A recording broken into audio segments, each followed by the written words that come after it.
Hello সবাইকে, আমার একটা নতুন ভিডিও সবাইকে স্বাগত। তো এখানে দেখো তুলসীর মালা নিয়ে কোথায় চলে এসেছি, দেখো চলে এসেছিলাম নৃসিংহদেবতলায়। দেখো সবাই দর্শন করে নাও। আর এখানে নৃসিংহদেবতলায় চলে এসেছি পুজো দিতে।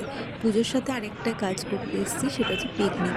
এটা আসলে আমার শ্বশুরের উদ্যোগেই হচ্ছে এই পিকনিকটা করা হয়, কারণ উনি মানে না হলে হয়তো পিকনিকটা হতোই না।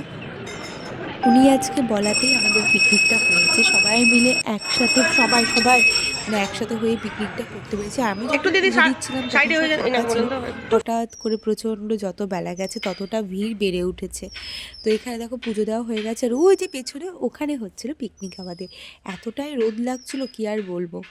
তো ওখানে দেখো পিকনিক করতে বসেছি। এখানে সকালের সব খাবার দাবার হচ্ছে, দুপুরের হচ্ছে, এখানে সকালের হচ্ছে আলুর তরকারি হচ্ছে, আর তারপরে লুচি।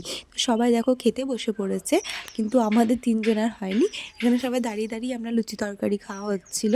তো তারপরে সবাই ঠিক করলো যে দুপুরবেলায় চেয়ার টেবিলে খাবে। তো সেটাও ব্যবস্থা করা হচ্ছে। এই যে তিন বোন, আমার শাশুড়ি ছোট, এই যে মেজো চেয়ারে বসে রয়েছে, আর ওটা হচ্ছে বড়। তো আমরা তিনজন খাইনি, এবার আমরা তিনজন খাবো।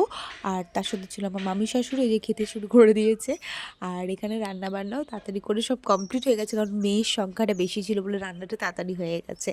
তারপরে আমরাও লুচি দিয়ে বসে পড়েছি, আর ওই যে আমার বর খাচ্ছে। তারপর ওরা চেয়ার টেবিলে ব্যবস্থা করলো, কারণ অনেকজন বয়স্ক আছে যারা নিচে বসে খেতে পারবে না। আর এখানে রান্নাও প্রায় কমপ্লিট সব হয়ে গেছে, আর এখানে চেয়ার টেবিল, ওখানে সমস্ত ব্যবস্থা রয়েছে। তো চেয়ার টেবিলটা নিয়ে চলে এসেছে, বাচ্চাদেরকে খাইয়ে দিচ্ছি, তারপর বড়রা খেয়েছি, তারপর আমরা বসে পড়েছি। ফ্রায়েড রাইস, আলুর দম, বেগুনি ভাজা, আর এই যে মিষ্টিটা আমি খেয়ে নিয়েছি বলে ওর পার থেকে দেখালাম। আর তার সাথে ছিল চাটনিতে। কেমন লাগলো অবশ্যই কমেন্ট